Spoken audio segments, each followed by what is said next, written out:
A $40,000 car doesn't cost $40,000. It costs $280,000. And nobody tells you this when you're signing that loan paperwork. By the end of this video, you'll see the exact math that car dealerships don't want you to know, and you'll understand why that monthly payment is the biggest wealth killer in America. Let's break it down. Real quick, if you want more honest money advice like this, hit subscribe and turn on the bell. Smash that like button and comment below. What car do you drive, and do you have a payment? Let's see who's in the trap. All right, here we go. Let's say you walk into a dealership. You see a nice truck, $40,000. The salesperson comes over and says, "You know what? Your credit is good. We can get you approved today. $650 a month for 72 months. That's 6 years." You think, $650 a month? I can afford that. I make decent money. So you sign. And here's what just happened. You didn't buy a $40,000 truck. You bought a financial anchor that's going to drag you down for the next 6 years. Because that $650 payment, that's not the real cost. Not even close. Most people only think about the monthly payment. Can I afford $650 a month? And if the answer is yes, they buy. But that's exactly how you stay broke, because wealthy people don't think about monthly payments. They think about total cost. And more importantly, they think about opportunity cost. What else could that money have done?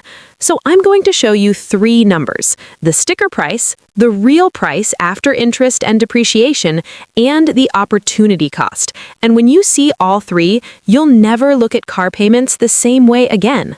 Okay. Sticker price, $40,000. That's what the car costs today if you paid cash. But you're not paying cash, you're financing. So let's do the math. $650 a month for 72 months. That's $46,800. You just paid $6,800 in interest. The car didn't cost $40,000. It cost $46,800. But wait, we're not done, because cars depreciate. The second you drive off the lot, that $40,000 car is now worth $32,000. You just lost $8,000 in 1 day. After 1 year, it's worth about $30,000. After 3 years, $24,000. After 6 years, when you finally pay it off, it's worth about $16,000. So let's add this up. You paid $46,800. Total. The car is now worth $16,000. You lost $30,800. That's the real cost, not $40,000. $30,800 in pure loss. And that's assuming nothing breaks, you don't get in an accident, and you keep it in perfect condition. Now, some people say, "But I need a car. I have to get to work." Absolutely. You do need a car, but you don't need a $40,000 car. You need transportation. And here's the thing, a $10,000 used car gets you to work just as well as a $40,000 new car. But let's keep going because it gets worse. This is the part that changes everything. Opportunity cost. What could you have done with that $650 a month instead of giving it to a car payment? Let's say instead of buying that $40,000 truck, you bought a $10,000 used car in cash. Reliable, decent, gets you from A to B. Now you don't have a $650 payment. So what do you do with that money? You invest it. Every single month, $650 goes into an index fund that averages 10% annual returns. After 6 years, the same time you would have been making car payments, you'd have $58,000, not $650 times 72. That's only $46,800 in contributions. The extra $11,000? That's compound interest. Your money made money. But let's keep going. What if you kept doing this? You still have your $10,000 car, it still works, and you keep investing $650 a month. After 10 years, you'd have $133,000. After 20 years, $490,000. After 30 years, $1.4 million. Let me say that again. The difference between buying a $40,000 car and a $10,000 car, if you invest the payment difference, is $1.4 million over 30 years. That $40,000 car actually cost you $1.4 million in lost wealth. That's the opportunity cost. That's what nobody tells you. Now, I know what you're thinking. A $10,000 car? That's a piece of junk. It'll break down all the time. I'll spend more on repairs than I saved. And that's a fair concern. But let's do the math on that too. A new car, on average, costs about $500 a year in maintenance. Oil changes, tire rotations, basic stuff. A used car might cost $1,500 a year, so you're spending an extra $1,000 a year on repairs. Over 6 years, that's $6,000. Remember, you saved $30,000 by buying used, so even with higher repair costs, you're still $24,000 ahead. And here's the secret. If you buy the right used car, it's not unreliable. You buy a Toyota Camry, Honda Accord, Mazda 3, something known for lasting forever. You get it inspected before you buy, you take care of it, and it'll run for 200,000 miles easy. I drove a 12-year-old Camry for 5 years, bought it for $8,000, sold it for $5,000. It cost me $3,000 over 5 years. That's $50 a month. Meanwhile, people with new cars were paying $600, $700, $800 a month. They thought I was crazy, but I had no payment, no stress, and I was investing the difference. And here's the other thing.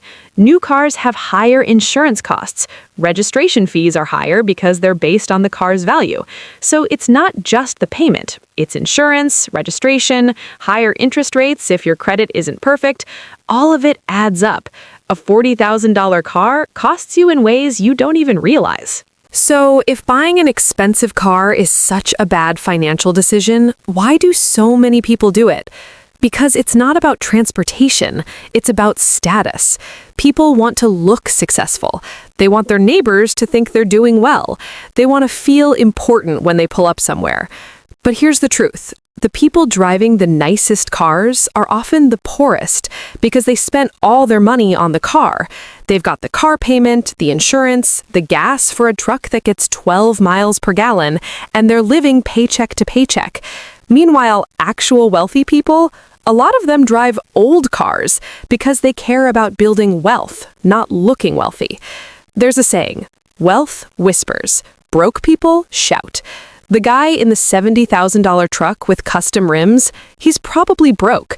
The person in the 15-year-old sedan, they might have $1 million in investments. You can't tell someone's wealth by their car, and that's the trap. We're all trying to look rich instead of actually being rich. And I get it, I really do. There's social pressure. Your coworkers have nice cars. Your friends have nice cars. You feel like you should too. But you've got to ask yourself, do I want to impress people I don't even like? Or do I want to build actual wealth? Because you can't do both, not on an average income. So here's what you do. If you already have a car payment, don't panic. Finish reading this, then decide if you need to make a change. If your payment is killing you, consider selling the car, paying off the loan, and buying something cheaper.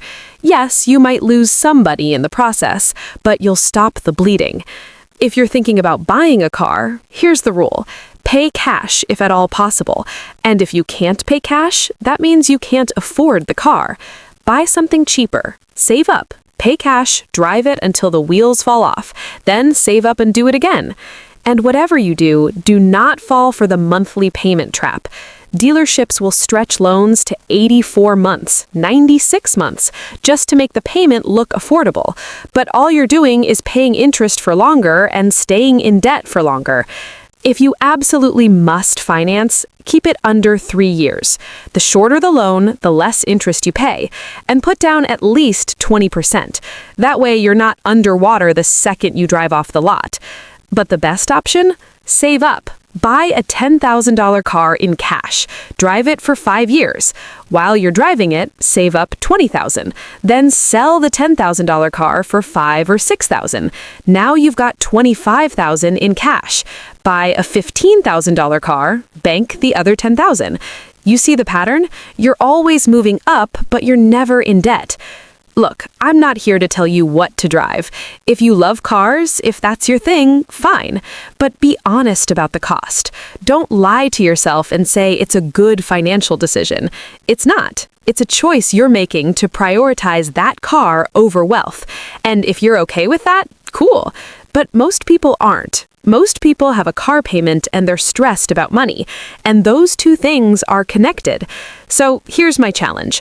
Run the numbers on your own situation. What's your car worth? What do you owe? What's your payment? And what could you do with that payment if you invested it instead? The answer might shock you. If this video opened your eyes, hit that like button. If you want more videos that show you the real cost of things, subscribe and drop a comment. Do you have a car payment? Are you planning to get rid of it? Let me know. I'll see you in the next one.